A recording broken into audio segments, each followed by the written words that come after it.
Through the weight cut. The weight cut, just been drinking a lot of water, been hydrating a lot before I actually stop the water, and I'm just under the guidance of the great Mike Dolce. For sure. Has it been easier than you thought it would be? Yeah, Really? definitely. He's been guiding me through my workouts. I mean, not through my workouts, through my meal plans, and guiding me through this weight cut. It's fantastic. I feel great. You told the radio guys the other day that you cheated a couple times. How long ago was that, though? You're talking weeks? Yeah, a couple weeks. Are you looking forward to cheating again on Thursday? Yeah. Hopefully. I'm looking forward to eating a cheeseburger. You're obviously really young in the sport, but can you talk a little bit about your outlook on things going forward? I mean, it's not like we're talking about win 2 fights and you're going to be fighting for a title or anything like that, but it still has got to be a goal of yours. So can you talk a little bit about your thought process and the kind of the path that you want to take in this thing? Just taking it one fight at a time. I want to see if I want to be in the UFC for a long time, and obviously the goal is to one day fight for a title and be a champion one day. But we'll see when it happens. My outlook right now is just taking it one fight at a time. Just be a company man. I'll do whatever the UFC asks me to do. This guy you're fighting is kind of an unknown before his last fight. You were an unknown too, really, before you beat Uriah.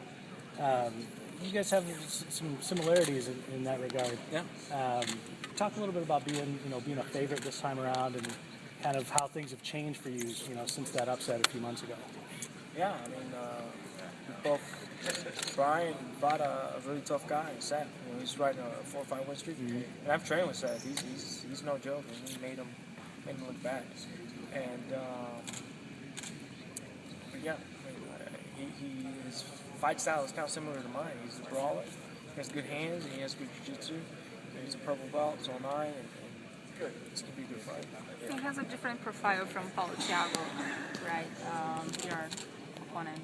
Was it difficult for you, because a win facing Paulo Thiago would be better for your career or not? Yeah, definitely. I mean, he was the bigger name, but I mean, I think Brian is still very dangerous. He poses different threats than what Paulo did. But I just focus on what I'm going to do. I don't focus on what my opponents are going to do. Obviously, I take precautions of what they do and apply it to my training and just keep going from there. Kelvin, do you find you're getting recognized more after The Ultimate Fighter, after the success you had over Uriah Hall? Do you get people coming up to you on the street and stuff? Yeah, definitely. You get people, in LA. I'm not even from LA, and people recognize me, and just from all over the United States. Now that I've been traveling a little bit, get recognized all over. Does it add more pressure to perform when you're fighting, or do you feel the same regardless? I feel a little pressure. I think people expect me to do good now that I've won the Ultimate Fighter, and I put the pressure on myself all the time. I'm coming into this fight as a favorite this time, and it's a little different. People expect me to win and do good, and I expect myself to do good as well. I want to keep this winning streak going and see what happens. Is the pressure worse since you are changing divisions as well? No, it's a good pressure. It keeps me focused and it keeps me on track. Kelvin, van a lanzar en México un canal el 1 de septiembre, toda Latinoamérica. Esta es tu primera pelea de UFC que va a ver todo el continente, se va a ver de México a Argentina. ¿Qué tiene que saber Latinoamérica de Kelvin Gastelum y su estilo de pelea? Yo creo que tengo el estilo de como cualquier peleador mexicano, ¿verdad? No nos rajamos, como dicen, ¿verdad? Y siempre sigo para adelante. So what's the goal this afternoon? You're gonna work out, get a little workout in here on the mat? Or? Yeah, just hit some mitts. Well, I mean, I'm not gonna do anything too strenuous or anything like that. Just hit some mitts, and that's it. Do a little sweat going. And would you say that winning the Ultimate Fighter was huge, but would you say the real game starts Wednesday night and the UFC? Because this is the reality show was a feeder in. It was a big accomplishment, but now you're in a big show. Exactly. I think that I'm young. I still have a long future ahead of me. I want to do this for a long time, and that was just a little milestone that I got there. You know, and it was good, but you know, like I said, it's a milestone of what I want to accomplish. Are you having any jitters? Jitters? No, I feel great. I feel confident and I feel fantastic. Well, in July last year, you were just having tryouts for TAF. Almost a year, a little bit more later, you're making your UFC official debut. What do you think are the most accomplishments that you get to accomplish during the past year? Just name like the top 3 things. The top Accomplishments for the last year. For the last year, getting into the Ultimate Fighter House was an accomplishment. Winning the Ultimate Fighter was an accomplishment. And now winning this fight, my next accomplishment, my next goal. So, you know, I'm just taking it one fight at a time. When you heard Dana White's comments about Uriah Hall not being a real fighter, what did you think, given that you beat him to win the Ultimate Fighter? You know, I just think Uriah needs to work on his psychological issues. Well, not that he's like has psychological issues, just he needs to really let the beast out, is what I mean by that. And you know, I don't know what really happened. I mean, in the gym, he's a beast, and he just needs to let it out under the bright lights. I think.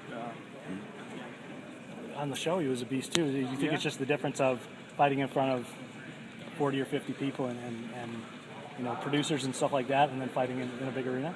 I really can't say what goes on through his mind. You know, I really wish I knew, because you know, I've trained with him through this entire camp, and he was just destroying people in training. And I just wish he would have performed better. You know, he's better than that, and he knows it. And hopefully he comes back at it. Do you want him to, you know, destroy people because it makes, you know, your win over him look that much better? And then also, you know, because of the kind of the camaraderie of being in the house with a guy like that for 6 weeks, and you know, maybe a bond between all of you guys in some ways. You root for him? I root for him. You know, he's a friend of mine. We're friends, and I want my friend to do well. You know, I want he's got all the talent in the world. It's just he's got to do it for himself. Could you describe how is he as a partner, as sparring partner in the gym?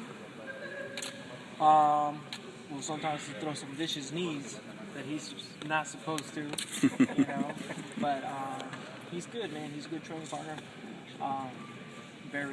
Obviously very skilled in striking, and just it's always very, very positive, you know. And you always see him with a smile on his face. So it's just good to have him around, you know. Do you think 70 is going to be, is that your goal for, you know, I know you're a young man, but do you think 70 is where it's at for you for the next stretch? Yeah, I mean, I think I'm going to stay at 70s for as long as I can.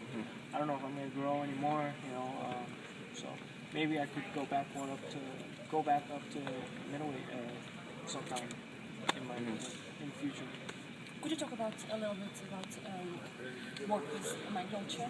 How did you guys get together and start to be a nutritionist? And what is the biggest lesson probably you learned from him? And what was the biggest difficulty for you to be under this weight cut?